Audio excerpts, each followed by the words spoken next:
Return to Office 2025, What They're Not Telling You. Explore the evolving dynamics of return to office and its impact on work culture. Okay, so let's just dive right into all this stuff about return to office. Yeah, it seems like everyone's talking about it. It really does. You've sent over a Deloitte survey.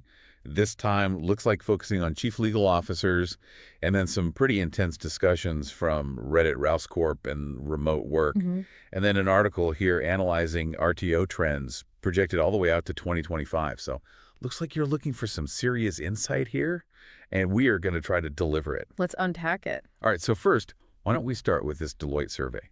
It really digs into how the role of the chief legal officer is changing. Yeah, and I think one of the most interesting things is that CLOs are becoming more and more responsible for leading these big company transformations. Like the survey found that on average, they're leading or co-leading 5 enterprise-wide initiatives. Wow. Things like digital transformation or even something called legal entity rationalization. Legal entity what now? Haha, yeah, it's a mouthful. Basically, it's about streamlining the legal structure of a company. You know, maybe consolidating subsidiaries or dissolving entities that aren't really needed anymore, or optimizing the organization from a tax and regulatory perspective. So making it more efficient. Exactly. So it's not just about contracts and lawsuits anymore. It sounds like CLOs are having to become strategic advisors on a whole new level. Yeah, and another area where they're really having to step up is this whole world of generative AI. Oh, yeah, that's a big one. Like all the legal and regulatory questions around intellectual property, data privacy, potential liability issues. It's a minefield. Makes sense. AI is a really powerful tool, but there are a lot of risks that need to be managed. And the survey found that CLOs are excited about the potential of AI for their organizations, but they also know about the risks. Right. There's a real need for clear strategies and for people in legal departments to really learn new skills to make sure AI is implemented responsibly and effectively. So it's not just about using the new tech, it's about using it the right way. Yes. Okay, well, let's move on to all the anxiety around this return to office push. I thought that the Rouse Corp discussion was really interesting, particularly all the concerns about offshoring. Yeah, and the Australian workforce seems to be particularly worried about this. It seems like there's a real fear that companies are going to use RTO as a way to move jobs overseas. And, I mean, this fear isn't totally crazy. Yeah. One user shared a story about an enterprise architect who was laid off, took a 6-week vacation, and then was offered a higher daily rate to come back, but only because the job was being offshored. Oh, wow. Yeah, so it's kind of like companies are using this weird time to their advantage. Right. They offer more money to some employees while they're also looking for cheaper labor overseas. Yeah, they're kind of playing both sides. So for workers, it creates this feeling of uncertainty, right? There's a chance to get paid more, but there's also the fear of being replaced altogether. Yeah, for sure. And I think it's important to remember that this isn't just happening in Australia. Right, it's global. It's a global trend, and Yeah. it's making workers in all sorts of different industries anxious. So there are definitely valid concerns on both sides. But before we jump to any conclusions, why don't we look at this trend analysis article you sent over? It gives us a broader perspective on this whole return to office push. Sure.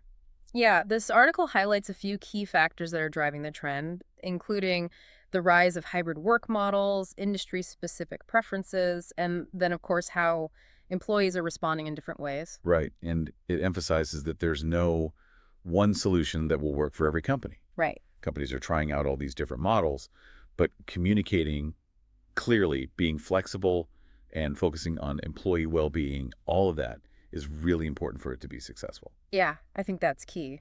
And while the article says that in-person collaboration can be good, it doesn't ignore the challenges, Right. like the fact that it costs companies more money, and then also there are health concerns for employees, especially during flu season or something like that. Yeah, for sure. And that actually leads us perfectly into the employee perspective, which was discussed in that remote work forum. Oh, yeah. There was a lot of skepticism there about the idea that RTO is all about culture. A lot of users felt like it was just a sneaky way to force people to quit or to cut costs or to control employees who have gotten used to working more independently. Yeah, I mean, especially when you hear stories like the one from that user who was switched from salary to hourly, given a meaningless title change, and then told to come back to the office. It makes you wonder what the company's real motives are. It does feel like a bait and switch, you know? Get people back in the office talking about culture and then change their employment to benefit the company. So we've got this tension then. Companies are pushing for RTO, talking about culture and collaboration, and employees are pushing back, talking about control and flexibility, and even job security. It's like a tug of war. Yeah, it is. And then it gets even more complicated when you bring in all these hidden economic factors that are at play. Ooh, that's a great point. And that's actually where we'll pick things up in part 2 of this deep dive. Looking forward to it. So we were talking about those hidden forces pushing for return to office. Oh, yeah, like the economic side of things. Exactly. And one of the biggest factors is commercial real estate. Yeah, I mean, all those empty office buildings are costing property owners a lot of money. Right. And it's not just the property owners themselves. Think about all the businesses that depend on people working downtown. Oh, yeah, like all the restaurants and shops and stuff. Exactly. The cafes, restaurants, shops, even the public transportation systems. It's like this chain reaction when everyone went remote. It wasn't just the office landlords who were affected. It was whole local economies. Exactly. And now you've got governments stepping in, trying to give companies incentives to bring workers back downtown. Like what kind of incentives? Well, tax breaks for keeping a physical office, subsidies to encourage people to live in the city, all sorts of things to try and revive those struggling commercial areas. It's almost like they're trying to go back in time to before the pandemic. In a way, yeah. But the thing is, work itself has really changed. We've seen that a lot of industries can be really productive with remote work. And employees got to experience that flexibility and better work-life balance.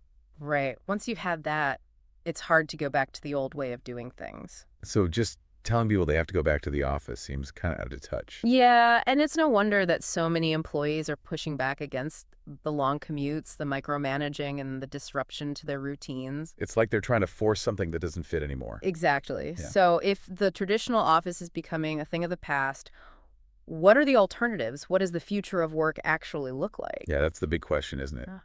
That trend analysis article did mention a few interesting possibilities. Yeah, do you remember what it said? I think it talked about things like activity-based co-working spaces, and even employee-owned hubs. Right. Imagine a world where the office isn't a fixed place, but a concept that changes based on what needs to get done. So instead of being stuck at a desk, you could choose to work in the environment that works best for you.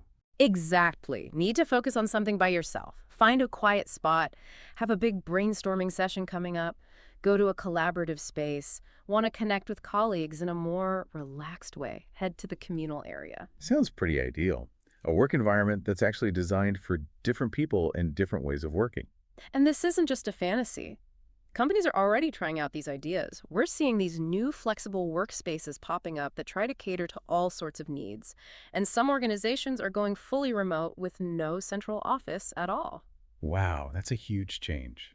It must require a whole new way of managing and working together. It does, and technology is a big part of making this new world of work possible. We're talking virtual reality meeting rooms, sophisticated project management tools, and even AI assistants that help things run smoothly. It feels like we're on the edge of a massive shift in how we think about work. We are, and for you, the listener, this is both exciting and challenging. It's a chance to redefine your relationship with work, to find a setup that truly fits your values and goals. But it also means you have to be proactive, Yeah. stay informed, and maybe even be a little brave in asking for what you need. Absolutely. This isn't just about adapting to change. It's about actively creating the future of work. That's a great way to put it. But before we get too carried away with all these big ideas, I think it's time to get a little more practical. You're right. In part 3, we'll talk about some tips and strategies to help you navigate this changing world of work. Whether you're dealing with a return to office mandate or just trying to stay ahead of the curve, we've got some actionable advice for you. So we've talked about a lot in this deep dive. The anxieties people have about going back to the office, the changing role of chief legal officers with AI, all these economic factors driving RTO. It's a lot to think about. Yeah, it really shows how everything is connected, doesn't it? Like individual decisions, company policies, the economy, technology, all of that is playing a role in how work is changing. Totally. But let's make this practical. What can our listener actually do with all this information? Whether they're worried about their company forcing RTO or they just want to know how to keep their career moving forward. What are the key takeaways?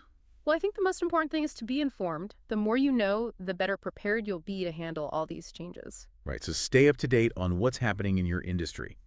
Keep an eye on how your company is doing financially and pay attention to all the conversations about different ways of working. Exactly. Don't just accept whatever your company tells you. Do your own research, ask questions, and really try to understand why they're making the decisions they're making about RTO.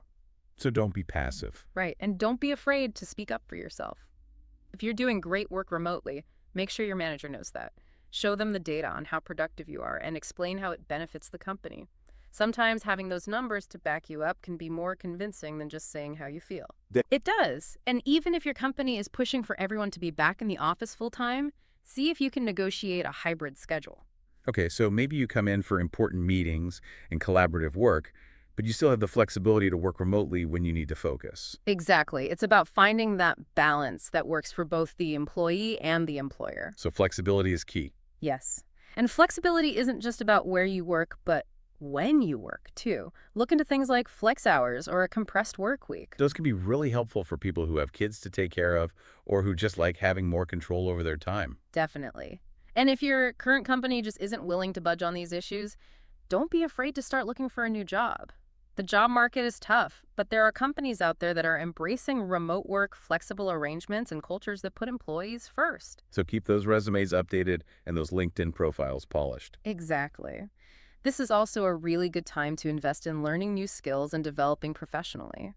As technology keeps changing, certain skills are going to become even more valuable. Like what kind of skills? Things like data analysis, digital marketing, project management, anything related to AI or automation. So be curious. Be willing to adapt and keep learning new things. That's the best way to make sure your career stays strong no matter what happens. I agree. And remember, this is all part of a bigger discussion about the future of work. It's not just about where we work, but how we work, what work means to us, and how we can make our professional lives more fulfilling and sustainable. Well said. We hope this deep dive has given you all the information and maybe even some inspiration to confidently navigate this changing world of work. Keep diving deep, everyone.